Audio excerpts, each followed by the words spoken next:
Shri Swami Samarth. Anuj recipe मराठीमध्ये तुम्हा सर्वांचं खूप खूप स्वागत आहे.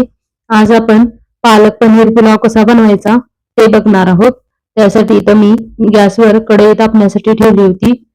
कढई छान गरम झाली की आपल्याला त्यामध्ये फोडणीसाठी तेल घालून घ्यायचं आहे. तेल आपल्याला छान गरम करून घ्यायचं आहे. तेल चांगलं गरम झालं की त्यामध्ये 1 चमचा मोहरी, 1 चमचा जिरे आणि थोडेसे खडे मसाले टाकायचे आहेत. इथं मी लवंग, दालचिनी आणि 4-5 काळी मिरीचे दाणे टाकलेले आहेत. आणि एक मध्यम आकाराचा कांदा मी असा उभा पातळ चिरून घेतलेला आहे. तो सुद्धा यामध्ये घालून घ्यायचा आहे. कांदा आपल्याला छान गुलाबी रंग येईपर्यंत परतून घ्यायचा आहे. कांदा लवकर भाजण्यासाठी तुम्ही इथं थोडंसं मीठ टाकलं तरी चालेल.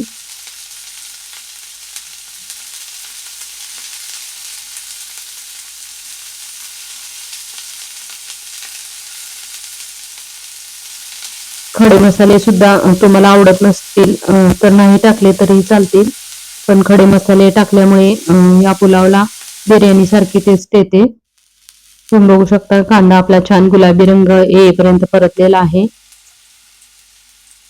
आता यामध्ये आपल्याला मी इथं 2 हिरव्या मिरच्या अशा बारीक कट करून टाकलेल्या आहेत.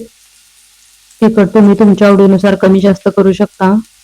फार तिखट नाहीये त्यामुळे मी इथं 2 वापरलेले आहेत. मिरची टाकल्यानंतर इथं मी आलं लसणाची पेस्ट टाकलेली आहे 1 चमचा. आलं लसूण मी खलबत्त्यामध्येच ठेचून घेतलं होतं.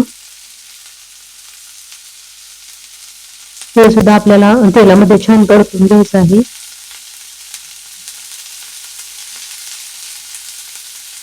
तुम्ही बघू शकता गॅस आता आपला मंदच आहे. मंद गॅसवर आपल्याला हे सगळं करायचं आहे. मिरची आलं लसूण पेस्ट परतल्यानंतर आपल्याला यामध्ये टोमॅटो घालायचा आहे. मी इथं मध्यम आकाराचा टोमॅटो बारीक कट करून घेतलेला आहे. शक्यतो पिकलेला असेल तोच टोमॅटो वापरा. पिकलेला टोमॅटो तेलामध्ये छान विरघळला जातो, पटकन विरघळला जातो. त्यामुळे टोमॅटो आपल्याला तेलामध्ये छान परतून घ्यायचा आहे.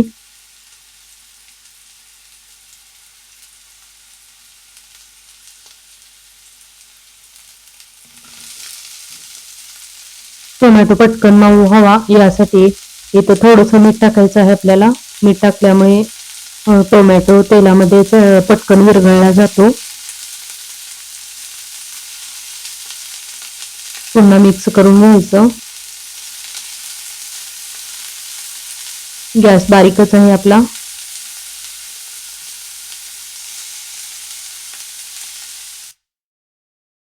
आता आपल्याला यावरती झाकण ठेवायचं आहे 1-2 सेकंदासाठी. 2 सेकंद झालेले आहेत. आता झाकण काढायचं आहे. झाकण ठेवल्यामुळे भाज्या छान मऊ होतात. कांदा, टोमॅटो, मिरची आपण जे काही वापरले ते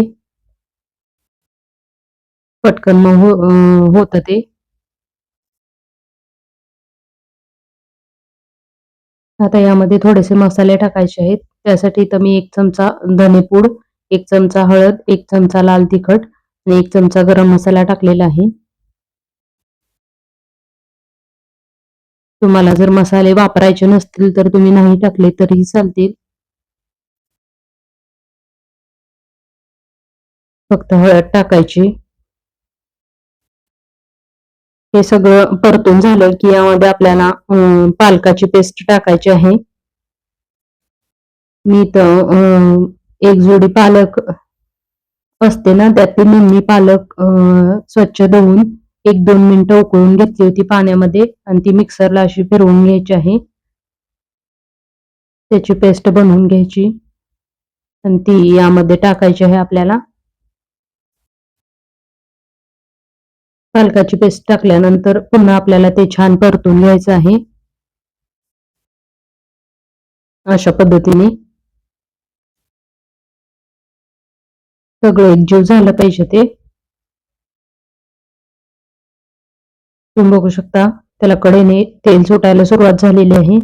आता यामध्ये आपल्याला तांदूळ घालून घ्यायचे आहेत. इथं मी 2 वाट्या तांदूळ स्वच्छ निवडून स्वच्छ धुवून घेतलेले आहेत. पाणी त्यातलं काढून टाकलेलं आहे आणि हे तांदूळ आपल्याला आता यामध्ये घालून घ्यायचे आहेत. तुम्ही तुमच्या घरामधला कोणताही तांदूळ वापरू शकता. इथं बिर्याणीचाच तांदूळ वापरला पाहिजे असं काही नाही. तुम्ही जो रोज भात बनवता तोच तांदूळ वापरला तरी चालेल. त्याचा सुद्धा पुलाव खूप छान होतो. अशा पद्धतीने बनवला तर. तांदूळ टाकल्यानंतर आपल्याला हे छान एकजीव करून घ्यायचं आहे.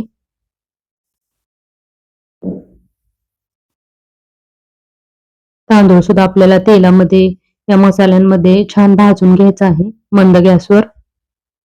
लगेच पाणी ओतायचं नाही. पाणी आता आपल्याला आधीच गरम करून घ्यायचं आहे. कारण आपण यामध्ये गरम पाणी वापरणार आहोत. त्यासाठी इथं मी पाणी गरम करण्यासाठी ठेवलं होतं.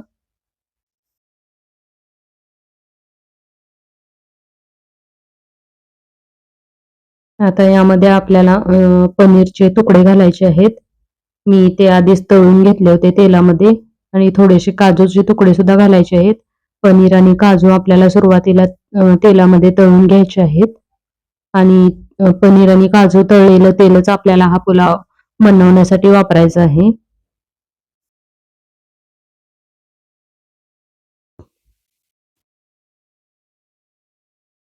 पनीर तुम्ही तुमच्या आवडीनुसार कमी जास्त करू शकता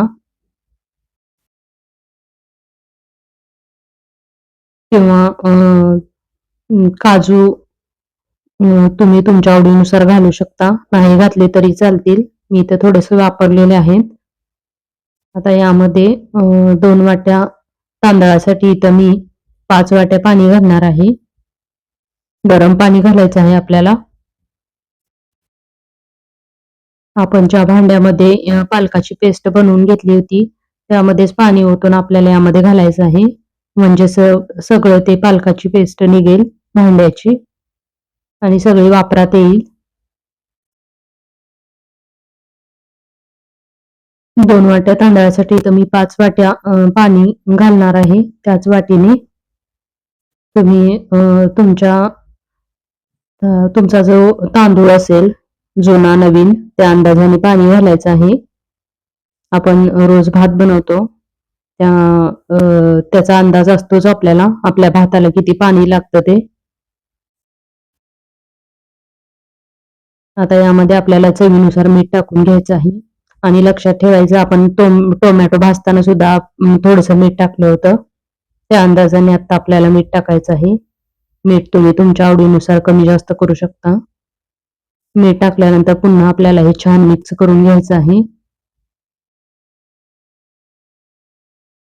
आपल्या पुलावला छान उकळी येत आहे. तुम्ही बघू शकता. मोठ्या गॅसवर एक छान उकळी काढायची आणि यामध्ये आपल्याला 1 चमचा साजूक तूप घालायचं आहे. साजूक तूप घातल्यामुळे पुलावला टेस्ट खूप छान येते. बिर्याणीलाही मागे सारेल असा हा पुलाव तयार होतो. आता आपल्याला गॅस बारीक करून घ्यायचा आहे आणि वरती झाकण ठेवून त्याला एक 10 ते 15 मिनिटं शिजवून घ्यायचं आहे. 10 ते 15 मिनिटात आपला पुलाव बनवून तयार होतो. तुम्ही बघू शकता. आपला पुलाव छान शिजलेला आहे. मी दाखवते तुम्हाला शिजलाय का नाही तो भात. छान मऊ झालेला आहे आपला भात. ही रेसिपी तुम्ही नक्की करून बघा आणि आवडली तर मला नक्की कमेंटमध्ये सांगा. किती छान दिसतोय हा पुलाव. हा व्हिडिओ जर आवडला असेल तर सबस्क्राईब करा, लाईक करा, शेअर करा. धन्यवाद.